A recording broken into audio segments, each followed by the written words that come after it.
Hello అండి. అందరూ ఎలా ఉన్నారు? సండే అండి. సండే మార్నింగే వీడియో తీస్తున్నాను. ఎందుకంటే మన సోలార్‌వి స్తంభాలు ఉన్నాయి గదా! వాటికి సిమెంట్ స్తంభాలు ఏద్దామనమాట. అంటే ఎందుకంటే కొద్దిగా గాలొచ్చినా సరే ఎగిరిపోకుండా, బయటకి రాకుండా, ఆ స్క్రూలు అవి ఊడిపోకుండా ఉండడానికని చెప్పేసి కొద్దిగా బలంగా ఉంటాయి కదా! అని చెప్పేసి అవి వేస్తున్నామనమాట. ఉదయాన్నే వాళ్ళొచ్చి పాపం పని స్టార్ట్ చేశారు. మార్నింగే కదా! మరీ కళ్ళు తెరవలేకపోతున్నాను. పాపం వాళ్ళ పరిస్థితి ఏంటా అనుకున్నాను కానీ పర్వాలేదు మన సోలార్ నీడంతా వాళ్ళకే వచ్చేస్తుందనమాట. కాకపోతే ఎండ వేడే కదండీ! ఎండాకాలంలో వేడి లేకపోతే ఏముంది? ఇంక అందుకని చెప్పేసి పాపం వాళ్ళకి మజ్జిగలు కలిపాననమాట. మజ్జిగ కలిపేసి కమ్మగా వాళ్ళకి ఇచ్చాను. యాక్చువల్లీ వాళ్ళు అడిగారు, అమ్మ చల్లగా ఏదన్నా ఇవ్వండి అనేసి. మజ్జిగిస్తే పాపం ఈలోపు అడిగి చేసిన లోపే భోజనానికి వెళ్ళిపోతున్నా అన్నారు. అయినా సరే మెట్ల మీద నుంచే ఇచ్చేసాం అనమాట. వాళ్ళు ఇంక బయటకి వెళ్ళిపోయారు కదా భోజనంకి. ఇంక మనం కొద్దిగా బెడ్షీట్లు అవి ఆరబెట్టాలన్నమాట. ఉతికాను, మిషన్ వేసాను. ఇంకా ఆరబెడదామని వచ్చాను. అప్పటికి 3 పిల్లర్స్ అయితే వేసేసారండి. అప్పటికి భోజనం చేసి వాళ్ళు వచ్చేసిన తర్వాత మళ్ళీ వేసారనమాట పిల్లర్స్.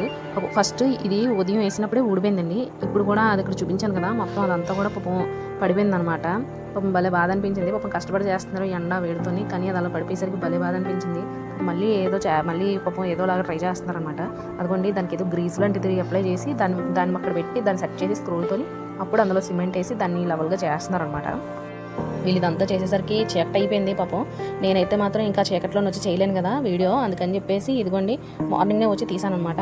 ముందు రోజు నైటే వచ్చేసి మొత్తం అంతా క్లీన్ చేసేసాను, మేడంతా మొత్తం సిమెంట్ అంతా తుడిచేసాను. 2 మాత్రం ఆ బాక్సులు ఉంటాయి కదండి, అవి మాత్రం ఉంచేశారు. నెక్స్ట్ డే మధ్యాహ్నం టైంలో వచ్చి ఆయనేమో మొత్తం ఇవన్నీ ఇప్పేసి తీసుకెళ్ళిపోయారండి.